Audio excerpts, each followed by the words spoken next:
UP के इस गांव में हुआ अनोखा चमत्कार। जमीन से प्रकट हुए भगवान।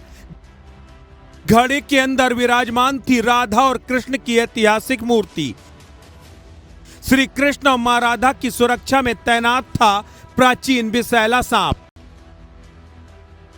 भक्तों ने जैसे ही मूर्तियों को लगाया हाथ, वैसे ही सर्प की हुई मौत।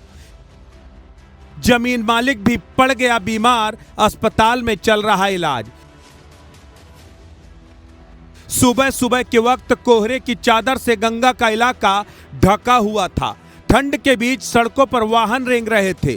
खेतों पर किसानों की संख्या ना के बराबर थी। खुशनुमा मौसम में मोर नृत्य कर रहे थे तो कोयल भी मधुर गीत गुनगुना रही थी। सर्दी के चलते कुत्ते दुबक कर बैठे हुए थे। तभी कुछ मजदूर हाथों में फावड़ा लेकर खेत पर काम करने के लिए निकले। उन्हें पता था कि आज किसान के खेत को ठीक करना है, मेड़ पर उगी घास को काटना है, असमतल खेत को फावड़े के जरिए समतल करना है। किसान भी मजदूरों के साथ आगे आगे चल रहा था। सभी खेत पर पहुंचे मजदूरों ने फावड़ा चलाना शुरू किया। तभी फावड़ा एक घड़े से टकराया। मजदूरों ने एकाएक फावड़ा चलाना रोक दिया। एक मजदूर बोला, लल्लन भाई, जमीन के नीचे कुछ गड़बड़ है। लल्लन ने कहा, देखो जरा जमीन के अंदर क्या है। जैसे ही मजदूर ने फावड़े से मिट्टी हटाई, वैसे ही उसकी नजर भगवान श्री कृष्ण और मां राधा की मूर्ति के साथ सर्प पर पड़ी। मजदूर डर से कांपने लगे और मौके से दूर चले गए। शोर मचाया। खेत का मालिक भी दौड़ कर आया। अन्य ग्रामीण भी आ गए। पूरे इलाके में भगवान श्री कृष्ण मां राधा के प्रकट होने की खबर छा गई। फिर क्या था, किसान के खेत पर भक्तों का जनसैलाब उमड़ पड़ा। पुलिस भी आ गई, एसडीएम साहब भी पहुंचे, पुरातत्व विभाग के अफसरान भी आ धमके। उत्तर प्रदेश के उन्नाव के माखी थाना क्षेत्र के मिर्जापुर कला गांव में एक चमत्कार हुआ। यहां के रहने वाले किसान संदीप सिंह चकलवंशी संडीला मार्ग पर अपने खेत में रेस्टोरेंट निर्माण की तैयारी कर रहे थे। किसान अपने मजदूर लल्लन सिंह, मजदूर गुड्डू और अन्य के साथ सुबह के 10 बजे सफाई कराने पहुंचे।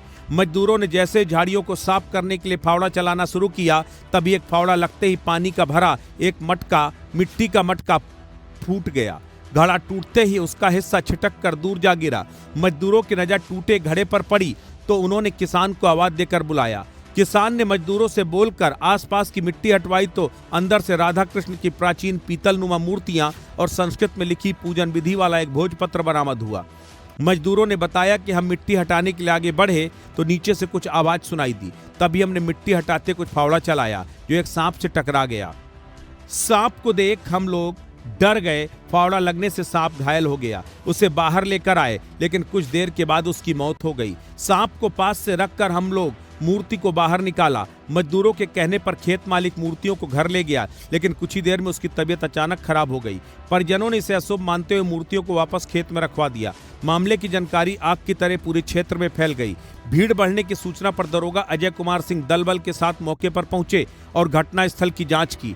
दरोगा ने बताया कि किसान को अस्पताल में भर्ती करवाया गया है। फिलहाल किसान का इलाज चल रहा है। वहीं खेत पर सुबह से लोगों का जमावड़ा है। लोग पूजा अर्चना कर रहे हैं। मामले पर जिला पर्यटन अधिकारी के अनुसार मूर्तियों का वजन लगभग 2 किलो और तांबे की है। इसकी रिपोर्ट एसडीएम को भेज दी गई है। वहीं पत्र को उत्तर प्रदेश राज्य पुरातत्व निदेशालय को भेजा जा रहा है। वहां से आने वाली टीम इस पर लिखी भाषा और मूर्तियों की प्राचीनता के बारे में जांच करेगी कि कितनी पुरानी मूर्ति है, भोजपत्र पर क्या है, साथ ही ये कौन सी भाषा है। सीओ सफीपुर सोनम सिंह ने बताया कि ये घटना उस वक्त की है जब खेत में निर्माण कराते समय खुदाई के दौरान मूर्तियां मिली थी, जिसे उसी जगह पर तिरपाल के नीचे रखवा दिया गया है। इन सब के बीच गांव के आचार्यों ने वैदिक मंत्रोच्चार के साथ मूर्तियों का पूजन अभिषेक कराया। गांव के लोगों का मानना है कि मूर्तियां अत्यंत प्राचीन हो सकती हैं। घटना को लेकर पूरे क्षेत्र में कौतूहल बना हुआ है।